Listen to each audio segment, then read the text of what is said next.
విజయనగరం జిల్లా బొబ్బిలి మండలంలో MLA baby నాయన పర్యటించారు. చిలకపాలెం నుండి రామభద్రాపురం మీదుగా రాయగడ వెళ్లే రోడ్డు పనులకు శంకుస్థాపన చేశారు. గత ప్రభుత్వం హయాంలో రహదారుల విషయంలో అలసత్వం ప్రదర్శించారని ఎమ్మెల్యే బేబీ నాయన ఆరోపించారు. అందువల్ల రాష్ట్ర వ్యాప్తంగా రోడ్లు పూర్తిగా దెబ్బతిన్నాయని అన్నారు.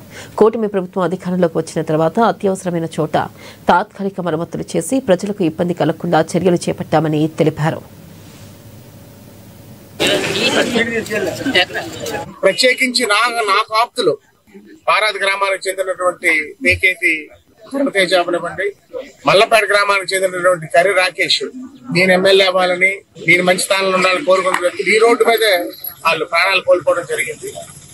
ఇవాళ సుమారు 4.5 కోట్ల రూపాయలతోని ఈ పనులు అతి త్వరలోనే ప్రారంభం అవబోతున్నాయి. దానికి ఇవాళ మనం శిలాఫలకాన్ని ఆవిష్కరించుకున్నాం. ఈ 4.5 కోట్లతోనే బొబ్బిలి నుంచి రామభద్రపురం, బొబ్బిలి పట్టణం నుంచి రామభద్రపురం, అదేవిధంగా బొబ్బిలి దాటాక ఉన్నటువంటి ప్యాచ్లు ఏవైతే పాత బొబ్బిలి వరకు బాగులేకుండా రోడ్డు ఉందో దాన్ని కూడా పూర్తి చేసుకుంటాం.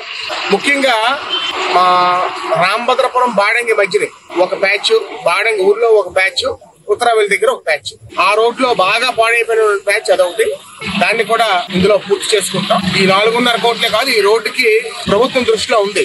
2 సార్లు అసెంబ్లీలో మాట్లాడటం వల్ల అవనివ్వండి, ఈ రోడ్డు తాలూకా ఇంపార్టెన్స్ వల్ల అవనివ్వండి, ఇంపార్టెన్స్ వల్ల అవనివ్వండి, ప్రభుత్వం దృష్టిలో కూడా ప్రత్యేకించి నాకు ఆప్తులు